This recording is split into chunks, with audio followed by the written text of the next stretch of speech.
Hello everyone, welcome to another episode of Nate's DIY Gardening. Just to give a fall update today on my garden. I believe it's October 12th.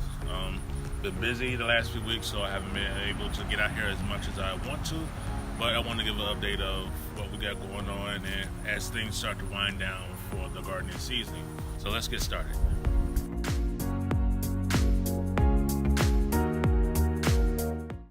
So we'll start with this bed right here. Got some things going on here.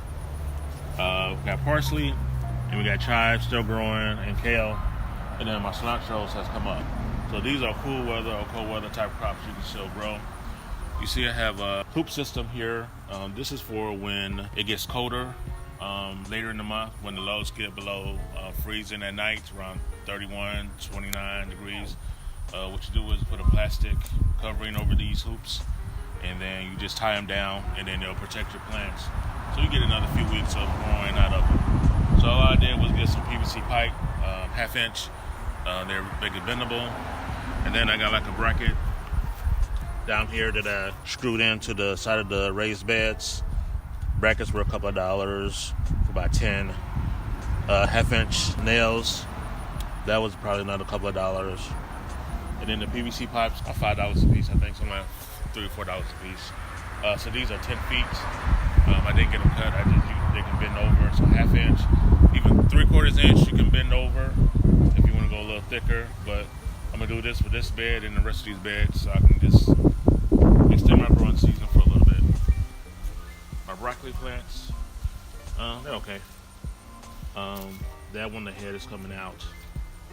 This is actually a collard plant that I planted with my broccoli. As you see, my collards are doing pretty well. It hasn't rained in a couple of weeks, and like I said, I've been gone for the last week. So after this video, I will need to do some watering. I'm just trying to perk up the plants, but you can see they're still doing well. This bed is my collards, and as you can see, they're doing pretty well. Time to harvest again. All right, so this is a lettuce. The biggest leaves I have since I started growing lettuce, so they're doing very well. Romaine, Canista. And then this spinach right here. So I need to harvest the spinach. I did another type of spinach over here, but it didn't do too well for some reason. I don't know if the seeds weren't quite right. But I'm to the point now where I need to start switching out my seeds and start getting some newer seeds. So this is what's left of my summer plants.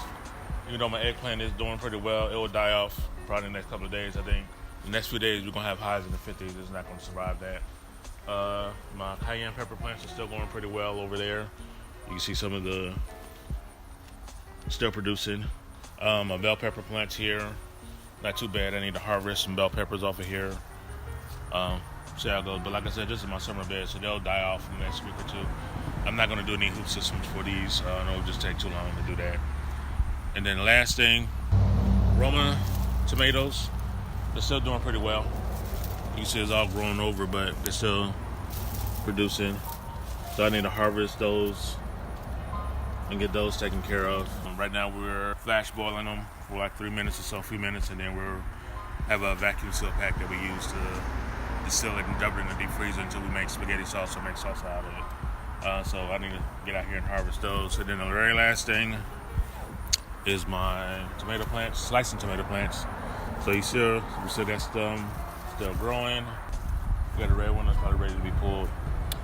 These are my Amish slicing tomato plants. These will keep growing until we get our first hard freeze. Once we get our first hard freeze, this plant will die off. I purposely researched and got these plants because most tomato plants are probably dead by now or close to dying, but these Amish heirloom plants are very, very hardy. So they're a little more resistant to the cold, so that's why I got it. All right, this will do it for Nate's DIY Gardening. Again, if you like what you're seeing with my videos, please hit the subscribe button. Please leave comments in the comment section or questions if you have questions, and I'll make sure I answer the questions. Until next time, see you.